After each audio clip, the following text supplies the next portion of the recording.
Hello friends, welcome to this channel. Today we are going to simulate the water level controller using the NE555 timer IC. 555 timer IC is very popular IC. Many applications are built around this chip. So first let us see the block diagram or the simple schematic for this 555 IC. Now this is the simplified schematic for this chip. You can see two comparators, one flip-flop. There are other pins like the threshold, trigger, count, reset, etc. We are going to use the trigger and the threshold pins to build our logic for the water level controller. This is the pin configuration for the 555 IC. This is 8-pin IC. These are the pinouts, and here the pin description has been given. Check the functions of the threshold and trigger pin. That's it about the hardware description of the 555 IC. Let us go to the simulation part. I'm going to use the circuit simulator. Just type circuit simulator in the Google search window and press enter. Click here on this first link.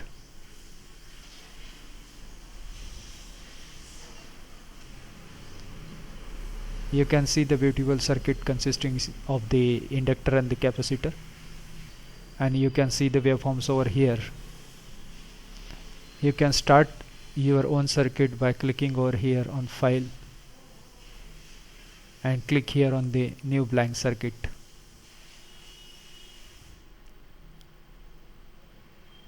I'm already having my circuit ready with me. So this is the circuitry for the water level controller. So let us briefly know about this circuitry. This 555 IC forms the core of the circuit. Apart from this, I have used the BC547 transistor. To the collector of this transistor, relay is connected. I have connected 5 volt to the common pin of the relay, and to the NO pin of the relay I have connected the DC motor. You can connect the AC voltage over here to the common point of the relay and run the AC motor. This is the LED indication which shows that relay is running or not. When the indication is on, that means relay is running. We have used the switches over here. This is the switch. When it is turned on, you can apply the 5 volt or power to the circuitry, and this LED indicates that the power is applied to the circuitry. So here is the water tank. I have inserted two sensors into the water tank. Those are switch sensors. I have applied 5 volt to the water. When the water level reaches the low level sensor value, then the switch gets closed and this 5 volt gets applied to the trigger pin of the 555. When the water level reaches the high level sensor switch, then the high level sensor switch gets closed and then 5 volt gets applied to the threshold pin of the 555. Now you can see all the switches are off right now, or all the switches are open right now. In this situation, 0 volt is applied to the threshold and the trigger pin. Output pin will be high in the beginning. I have used the 5 volt supply. When you use the 6 volt relay, you can use this 6 volt supply. I am using the 5 volt relay and 5 volt supply over here. Right now we haven't applied any power to the circuitry. These two LEDs indicate the water levels. When the low level switch is closed, then this indication turns on. When high level switch closes, then this indication is turned on.